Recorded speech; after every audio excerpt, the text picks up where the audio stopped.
నమస్తే, నేను మీ Satish. Welcome to prime time debate. ఆంధ్రప్రదేశ్లో ఎన్నికలు సమీపిస్తూ ఉన్నాయి. మరి ఎన్నికలు అనగానే రాజకీయ పార్టీలన్నీ కూడా తాము ఇవ్వబోయేటువంటి తాయిలాలకు సంబంధించి, అంటే అధికారంలోకి వస్తే ప్రజలకు ఏం చేస్తామనే దానిపైన హామీలు, వరాల జల్లు, తాయిలాలకు సంబంధించినటువంటి వివరాలు ఇవన్నీ కూడా ప్రచారం చేసుకుంటారు. వాటిని ఒక మేనిఫెస్టో రూపంలో రూపొందించి వాటిని ప్రజల ముందర కూడా పెడతారు. మరి అధికారంలోకి వచ్చాక ఆ మేనిఫెస్టోలో ఉన్నటువంటి అంశాలు ఏవేవైతే వాళ్ళు అందులో పొందుపరిచారో ఒక్కొక్కటిగా కూడా నెరవేరుస్తూ వస్తాం. వాటికి ఇది టైం బీయింగ్, ఇంత పీరియడ్లో మేము ఇన్ని హామీలు ఈ మేరకు ఇలా మేము పూర్తి చేస్తామన్నటువంటి ఒక భరోసాని కూడా ప్రజలకు కల్పిస్తారు. మరి ప్రజలు విశ్వాసాన్ని ఎవరైతే కనుక చూరగొంటారో వాళ్ళు అధికారంలోకి వచ్చేటువంటి పరిస్థితి కనిపిస్తుంది. అయితే ఆంధ్రప్రదేశ్లో మాత్రం ఇప్పటికే ఒకవైపున ఇలాగా, అంటే హామీలకు సంబంధించి, మేనిఫెస్టోలకు సంబంధించి చర్చలు జరుగుతున్నటువంటి నేపథ్యంలో తెలుగుదేశం ఇప్పటికే సూపర్ 6 అంటూ ఒక మినీ మేనిఫెస్టోని అయితే కనుక ప్రకటించింది. అలాగే జనసేన కూడా ఒక 6 అంశాలతో కూడుకున్నటువంటి వాళ్ళది కూడా ఒక మినీ మేనిఫెస్టో, రెండు కలిపి కూడా ఒక 12 అంశాలతో కూడుకున్నటువంటి ఒక మేనిఫెస్టో, మినీ మేనిఫెస్టోగా అయితే మొదటి విడతలో పూర్తి చేసి దాన్ని ప్రజలకు కూడా వివరించడం జరిగింది. దానికి సంబంధించి పూర్తి స్థాయిలో వాళ్ళు ప్రచారాన్ని కూడా బలంగా ప్రజల్లోకి తీసుకెళ్తా ఉన్నారు.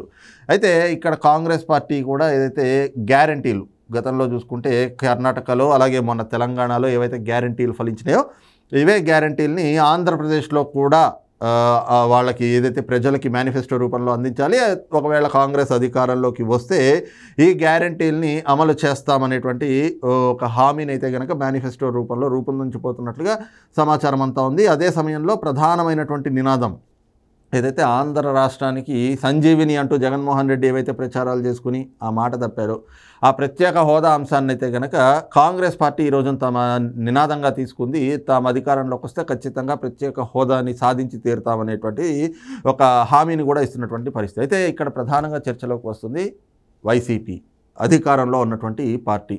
మరి అధికారంలో ఉన్నటువంటి పార్టీ 5 ఏళ్ల పరిపాలన తర్వాత ఇప్పటికే సిద్ధం అంటూ రాజకీయ ప్రచార సభలు నిర్వహిస్తున్నప్పటికీ కూడా 5 ఏళ్ళు ఏం చేసాం, రేపు మళ్ళీ అధికారంలోకి వస్తే ప్రజలకు ఇప్పటి వరకు అమలు చేసిన హామీల కంటే కూడా, అంటే ఇప్పటి వరకు అమలు చేసిన సంక్షేమానికంటే కూడా ఇంకా మెరుగైనటువంటి పథకాలు ఎలాంటివి అందిస్తాము, అలాగే అభివృద్ధిని ఎలాగా ముందుకు తీసుకువెళ్తాము అనేటువంటిది చెప్పడం మానేసి ఈ రోజున ప్రతిపక్షాలని బూతులు తిట్టడం, లేదంటే మీడియా హౌజుల మీద అవాకులు చవాకులు పేలడం, వాళ్ళని తిట్టడం, వాళ్ళని తిట్టిపోయడం, దుమ్మెత్తిపోయడం, ఇదే పనిగా ఈ రోజున వైసీపీ నాయకులంతా ముందుకు వెళ్తున్నారు తప్పితే మేనిఫెస్టో అంటే ప్రజలకి స్పష్టమైనటువంటి ఒక హామీ, మేము ఇవి చేసాం, రేపు అధికారంలోకి వస్తే మళ్ళీ ఇవి చేసి చూపిస్తాం, మీకు అదనంగా ఇంకా ఈ పథకాలను అందిస్తాం అని ఎక్కడా కూడా చెప్తున్నటువంటి పరిస్థితి లేదు. అసలు మేనిఫెస్టో ఊసే లేకుండా పోయింది.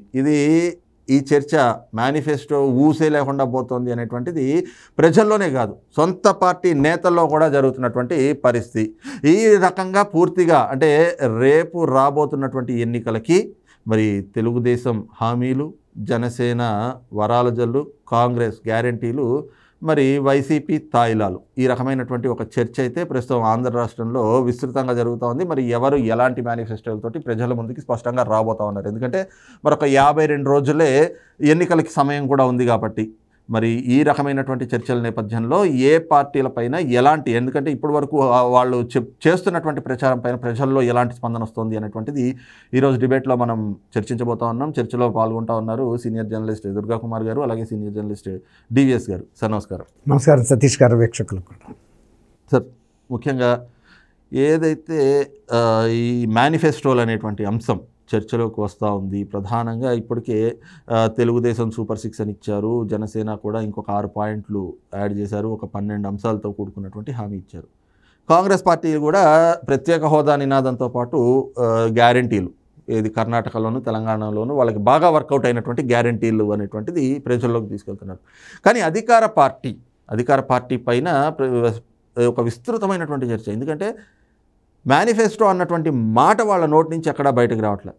ఇంకో 50 రోజులే ఉంది, కనీసం ఇప్పటి వరకు చేసిన దాన్ని చెప్పుకోవడం కానీ, లేదంటే మేము మళ్ళీ అధికారంలోకి వస్తే అదనంగా ఏమి ఇస్తాం అనేటువంటిది ఎక్కడ ప్రచారం లేని పరిస్థితి. దాని మీద చర్చ జరుగుతోంది. వైసీపీ వ్యవహరిస్తున్నటువంటి తీరుని ఎలా అర్థం చేసుకోవచ్చు? ఇప్పుడు సపోజ్ ఒక ఇంట్లో అన్నపు కుండ నిండుగా ఉందండి, పొద్దున వండారు, అది కదలలేదు, సాయంత్రం ఆ ఇంట్లో వండరు, మిగిలిన వాళ్ళు వంట చేసుకుంటారు, పొద్దున వండింది కనుక తినేస్తే వాళ్ళు సాయంత్రానికి మళ్ళీ వండుకునే పరిస్థితి ఉంటుంది.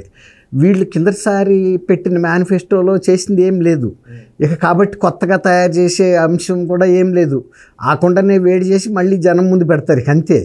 ఇప్పుడు 99 హామీలు అమలే కానప్పుడు ఇంకా కొత్తగా హామీలు ఇంకా జనం ఎక్కడ నమ్ముతారండి? ఇప్పుడు 99 ఆయన ఎప్పుడు చెప్పినా రివర్సే. నేను 99 అమలు చేశానని చెబుతున్నా అంటే అమలు చేయలేదని. 1% మిగిలిపోయిందంటే 1% అమలు చేశాడని. కాబట్టి ఆయన పెట్టిన కిందసారి మేనిఫెస్టోలో ఏమీ ముట్టుకోలే. జనాలని వేధించడం, అన్ని వర్గాల మీద కక్ష సాధింపు, రివర్స్ టెండరింగ్లు, తర్వాత ప్రజాధనాన్ని ఎలా వృధా చేయొచ్చు, లేకపోతే ప్రజాధనాన్ని ఎలా తాకట్లు పెట్టచ్చు, ఇలాంటి కార్యక్రమాలే. 72% పూర్తి అయిన పోలవరానికి ఎలా బ్రేకులు పెట్టచ్చు, ఇలాంటి కార్యక్రమాలు తప్ప తను జనంలోకి వెళ్లకుండా కేవలం ప్యాలెస్లో కూర్చుని పరిపాలన ఎలా చేయొచ్చు, ఇలాంటి కొత్త తరహాన్ని ప్రవేశపెట్టాడు. కానీ గతంలో ఎప్పుడు కూడా ఆంధ్రప్రదేశ్ ప్రజలు ఇలాంటి ప్రభుత్వాన్ని, చీఫ్ మినిస్టర్ని, ఇలాంటి ప్రణాళికని లేకపోతే ఈ ఎన్నికల మేనిఫెస్టోని చూడాల. అసలు మేనిఫెస్టో జోలికి ఆయనకి వెళ్ళే టైం ఎక్కడుందండి? ఇప్పుడు మేనిఫెస్టో జోలికి వెళ్ళి కనుక అమలైతే ప్రశాంత్ కిషోర్ వాళ్ళు ఆయనకి అంత వార్నింగ్ ఎందుకు ఇస్తాడు? నువ్వు పూర్తిగా టైం వృధా చేసుకున్నావు, జనాలతో దూరం అయ్యావు, ఓటమి తప్ప ఇంకా నీకు వచ్చేసి ఫలితం ఏం లేదని చెప్పేశాడు కదా. తన సొంత సర్వేలు అయ్యే చెబుతున్నాయి. తర్వాత తనకు ఉన్న ఆ భయంతోనే ఇవాళ 81 మందిని మార్చినా కూడా ఇవాళకి పూర్తి స్థాయిలో అవ్వటం లేదు. ఇప్పుడు ముద్రగడ పద్మనాభం గారు లాంటి అవుట్డేటెడ్ లీడర్ని తెచ్చి మళ్ళీ వాళ్ళ పిఠాపురంకి మళ్ళీ ఇన్ఛార్జ్గా, అంటే అక్కడికి సాల్ట్ల పవన్ కళ్యాణ్ మీద వంగా గీత గారిని పెట్టాడు, అదే సామాజిక వర్గం. తర్వాత ఆ అమ్మాయి శేష్ కుమార్ అని గతంలో జనసేన తరపున పోటీ చేసి రాజకీయాలకు ఎక్కడో దూరంగా ఉన్నా కూడా మళ్ళీ ఆమెను తీసుకొచ్చి మరీ ఇవాళ పార్టీలో చేర్చుకో. అంటే ఇప్పుడు 175కి 175 గెలుస్తానన్నప్పుడు శేష్ కుమార్లును ముద్రగడ పద్మనాభాలు అవసరం ఏముందండి? చేగొండ అర్రామయ్యలు అవసరం? గతంలో వీళ్ళు ఎవరు లేరు కదండి, వాళ్ళందరూ లేకుండానే గెలిచాడు కదా, వాళ్ళంతా వ్యతిరేకం చేస్తున్నా కూడా. ఇప్పుడు ఇప్పుడు రాక మొన్నటి రాక వీళ్ళని కొవర్ట్లుగా ఉంచాడని జనం చెప్తా అన్నారు. అంటే చాలామంది నమ్మల, ఆ సామాజిక వర్గం వాళ్ళు కూడా నమ్మలేదు. వాళ్ళు వెళ్ళి అన్కండిషనల్గా వెళ్ళి జగన్మోహన్ రెడ్డిని, అంత పెద్ద సీనియర్ లీడర్ వెళ్ళి జాయిన్ అవ్వాల్సిన అవసరం ఏముందండి? ముద్రగడ పద్మనాభం గారిలా అంటాడు. ఇప్పుడు అదే పవన్ కళ్యాణ్ గారికి సలహా చెప్పాడు, ఏమని? నువ్వు 2.5 ఏళ్ళు ముఖ్యమంత్రి అడుగు, 50% సీట్లు అడిగని. అసలు ఇవాళ అడగాల్సింది ముద్రగడ పద్మనాభం గారు. ఎందుకంటే ఆయన రామారావు గారి మంత్రివర్గంలో కూడా చాలా కీలక మంత్రి పదవులు చాలా సమర్థంగా నిర్వహించాడు. ఎవరు అవినీతి పరుడని అనలేరు, మంచి రికార్డు ఉంది. కాకపోతే ఈ మధ్యకాలంలో ఆయన ఒక సామాజిక వర్గాన్ని భుజాన్ని వేసుకుని పనిచేసిన టైంలో ఈ సామాజిక వర్గ ప్రయోజనాలు కూడా ఆయన తాకట్టు పెట్టాడు. అదే సామాజిక వర్గం నుంచి తీవ్ర వ్యతిరేకత ఎదుర్కొన్నాడు. మీరు అన్న మాట కూడా ఏదైతే ఈ రోజున ముద్రగడ పద్మనాభం కానివ్వండి, జోగయ్య కానివ్వండి, వీళ్ళు లేఖలు రాసి పవన్ కళ్యాణ్ తెలుగుదేశం పార్టీని ఇన్ని సీట్లు డిమాండ్ చేయాలి అంటారు. మరి ఈ రోజున వాళ్ళు వైసీపీలో చేరారు, బేషరతుగా చేరటం ఏంటి? జగన్మోహన్ రెడ్డిని అడగాలి కదా, ముఖ్యమంత్రి పదవి మాకు ఇంత 2.5 సంవత్సరాలు అడగొచ్చండి. ఇన్నాళ్ళ నుంచి మా ఫుల్ఫిల్ కాలేదు మా కోరిక అన్నారు, ఇవాళ వచ్చింది అవకాశం. జగన్మోహన్ రెడ్డి వాళ్ళని మిమ్మల్ని లోనకి పిలుస్తున్నాడని మీ అవసరం వచ్చింది. అట్లాంటప్పుడు ఆ డిమాండ్ చేసి ఉంటే కనుక వాళ్ళు ముద్రగడ పద్మనాభం గారు జగన్మోహన్ రెడ్డి కంటే ఇంకొక జాండెత్తు నాయకత్వంలో ఉండేవాడు. బేషరతుగా చేరేటప్పటికి అసలు ఆయన విలువ లేకుండా పోయింది. ఇవాళ పిఠాపురంలో ఆయన ఇన్ఛార్జిగా పెట్టారు అంటే ఆయనకు భయం పడుతుంది. నా ఇమేజ్ కానీ పార్టీ ఇమేజ్ కానీ ఏది కూడా మమ్మల్ని కాపాడలేదు, ఆఖరికి ముద్రగడ పద్మనాభం గారు ఏమన్నా కాపాడతారనే ఒక భయానికి వచ్చేసాడు. ముద్రగడ పద్మనాభం గారి స్థాయి ఎంత దిగజారిందంటే, ఏదైనా మా అబ్బాయికి ఏదైనా పదవి ఇస్తే చాలు, అది కూడా చెప్పాడు, రేపు నేను వాళ్ళైతే షరతులు పెట్టను, రేపు ఏదైనా అధికారంలోకి వచ్చి మా అబ్బాయికి ఏదైనా ఇస్తే పుచ్చుకుంటాము అనే స్థాయిలో మాట్లాడే పరిస్థితికి వచ్చింది. అలాగే చేగొండ రామజోగయ్య గారి పరిస్థితి అట్టాగా ఉంది. అంటే నేను ఎందుకు చెబుతున్నా అంటే ఇదంతా ఇవాళ ఆయనకి ధైర్యం పూర్తిగా సడలిపోయిందండి. ఇప్పుడు ఆ అమ్మాయి వంగ గీతను తీసుకొచ్చి పెట్టాడంటే ఆ వ్యూహాత్మకంగా ఏం చేస్తున్నాయంటే ముఖ్య నాయకుల మీద లేడీస్ని పెడుతున్నాయండి కావాలని. అదొక వ్యూహం. అట్లా ఇవాళ కూడా లోకేష్ గారి మీద ఇంకొక ఆవిడని పెట్టారు, అలాగే కుప్పంలో కూడా పెట్టారు, హిందూపురంలో కూడా బాలకృష్ణ గారి మీద కూడా లేడీస్ పెట్టారు. కరెక్ట్. సార్ డివిఎస్ గారు మీరు చెప్పండి, ముఖ్యంగా జగన్మోహన్ రెడ్డి 99% హామీలు అమలు చేశాను నేను అని చెప్పేసి అని ప్రచారం చేస్తున్నారు. కాబట్టి ప్రజలు నాకు వై నాట్ 175 నేను అంటుంటే ప్రజలు కూడా నన్ను అదే ఇదిలో ఆదరిస్తున్నారు, 175కి 170 గెలుస్తా అని చెప్పేసి చెప్తా ఉన్నాడు. ఏది 99% హామీలు అమలు చేస్తే ప్రజల్లో ఈ స్థాయి వ్యతిరేకత ఎందుకు? ఆయన ఏం చెప్పినా రివర్స్లో తీసుకోవాలి. ఏంటి ఇప్పుడు 99% హామీలు అమలు చేశానంటే 99% హామీలు ఎగ్గొట్టానంట. ఇప్పుడు ఇప్పుడు మేనిఫెస్టో రేపు విడుదల చేయబోతున్నాడు. ఏది బస్సు యాత్ర 27 నుంచి ప్రారంభిస్తూ ఆ ముందు రోజే వైసీపీ మేనిఫెస్టో తయారవుతుంది. ఇప్పుడు దుర్గా కుమార్ గారు ఏం చెప్పారు, సర్దికూడో ఏదో అన్నాడు. ఇప్పుడు ముందు అసలు నువ్వు పోయిన 2019లో వండిన కూడు ఇంతవరకు పంచిపెట్టలేదు కదా, దాన్ని వేడి చేసి పెడుతున్నావా అని కూడా ఏదో అన్నారు. అంటే ఏంటి, ఆ రోజు నువ్వేం చెప్పావు, మృష్టాన్న భోజనాలు పెడుతున్నానన్నావు, నవరత్నాలు అన్నావు. ఏంటి నీ మొదటి రత్నం ఏమైంది, రెండో రత్నం ఏమైంది, మూడో రత్నం ఏమైంది, అన్నీ అవి నవరత్నాల కంకర్రాళ్ళ అని అంటున్నారు. ఏది జలయజ్ఞం అన్నాడు, ఒక ప్రాజెక్ట్ కంప్లీట్ చేయలేదు, 42 ప్రాజెక్టులు కంప్లీట్ చేస్తానన్నాడు. చంద్రబాబు 99% కంప్లీట్ చేసిన 2 ప్రాజెక్టులకి రిబ్బన్ కటింగ్ చేశాడు.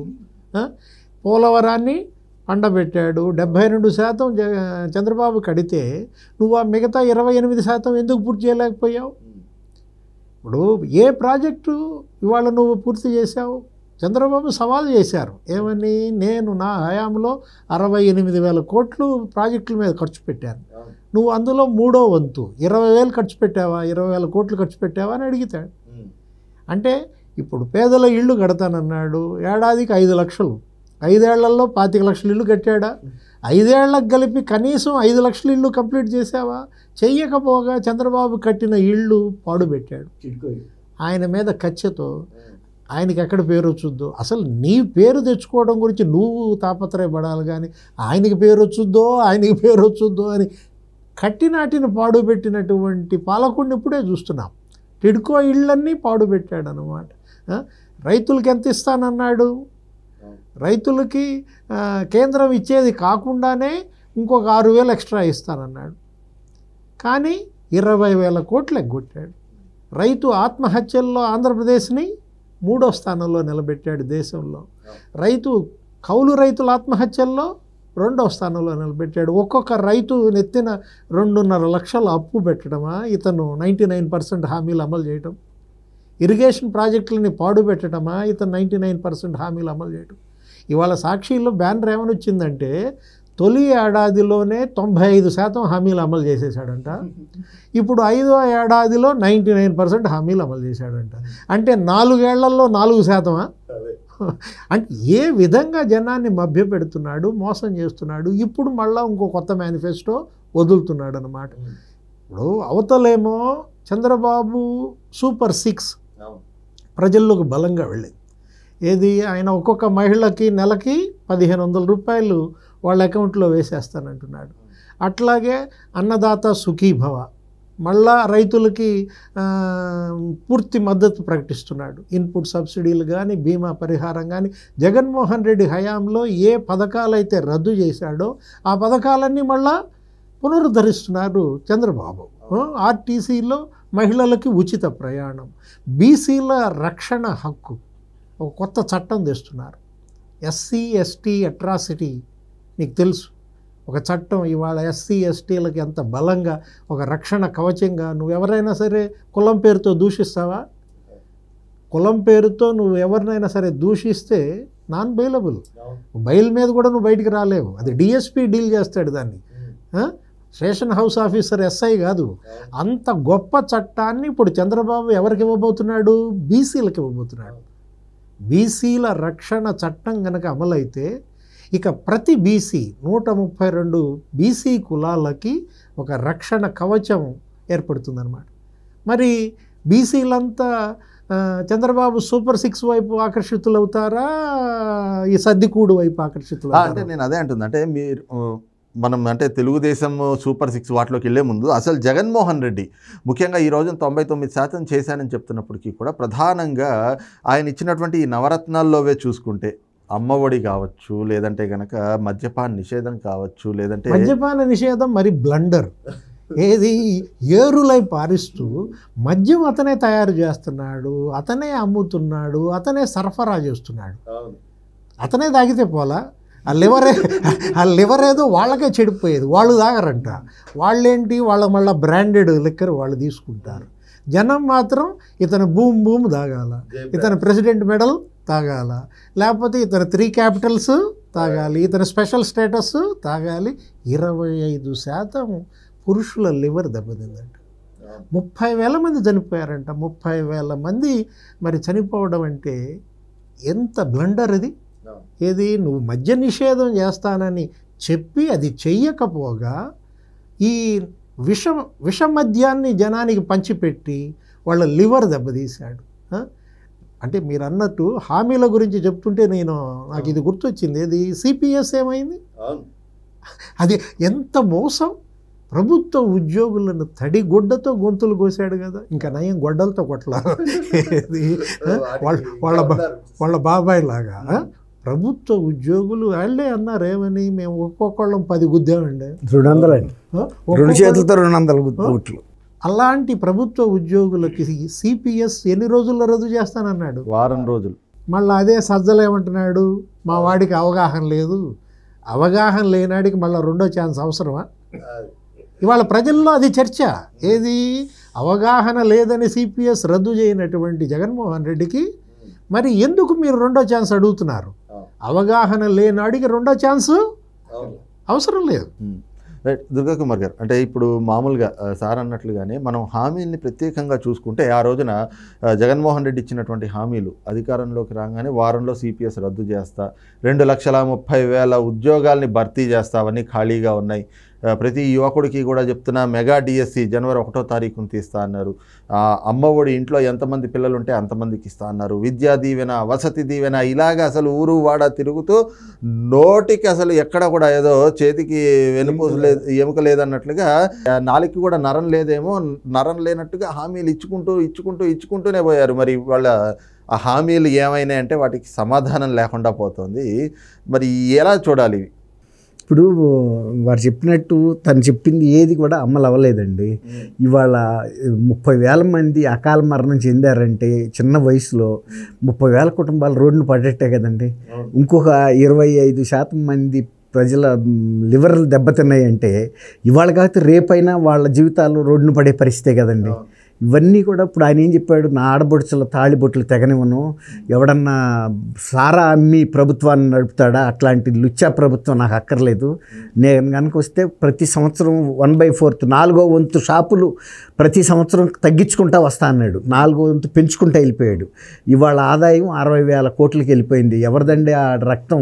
అది ఆదాయం కాదు, రక్తపు చుక్కలు. ఇప్పుడు ఆమె అందరూ చూసారా, వైఎస్ఆర్సీపీ పునాదులు రక్తంతో తడిచి ఉన్నాయని డాక్టర్ సునీత్ గారు చెప్పింది.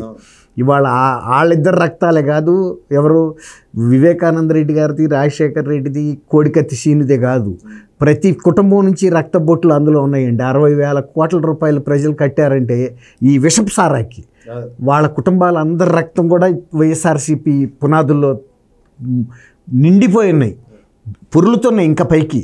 అవి జుర్రుకుని తాగుతున్నారు, వాటిని తాకట్టు పెట్టి దాని మీద ఆ రక్తాన్ని తీసుకెళ్ళి తాకట్టు పెట్టి ఆదాయం తెచ్చుకుంటున్నారు.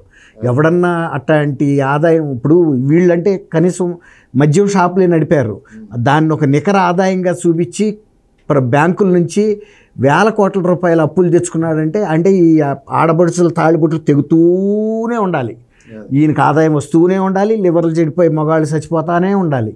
ఇది పరిస్థితి. ఆయన చెప్పేదానికి చేసేదానికి పొంతం లేదనేది జనం అందరికీ అర్థమవుతుంది. సతీష్ గారు. సార్, డిఎస్ గారు, ఇప్పుడు ప్రధానంగా చూస్తే అధికార పార్టీ వైఫల్యాలు ఏంటి, హామీలు ఎట్లా తప్పారు అనేటువంటి జగన్మోహన్ రెడ్డి ఇచ్చినటువంటి హామీలు అమలైనటువంటి పరిస్థితి ఏమిటి అనేది ప్రజలు చూశారు. కానీ ఈ రోజున తెలుగుదేశం పార్టీ, జనసేన, భారతీయ జనతా పార్టీ కూటమికి సంబంధించి చూస్తే తెలుగుదేశం సూపర్ 6 అంటూ ఒక మినీ మేనిఫెస్టోని విడుదల చేయటం, వాటికి ఇంకొక 6 అంశాలని జత చేస్తూ జనసేన కూడా ఇంకొక 6 అంశాలు తెస్తే 12 పాయింట్లు, 12 అంశాలని ఈరోజు వాళ్ళు ఒక మినీ మేనిఫెస్టోగా విడుదల చేశారు.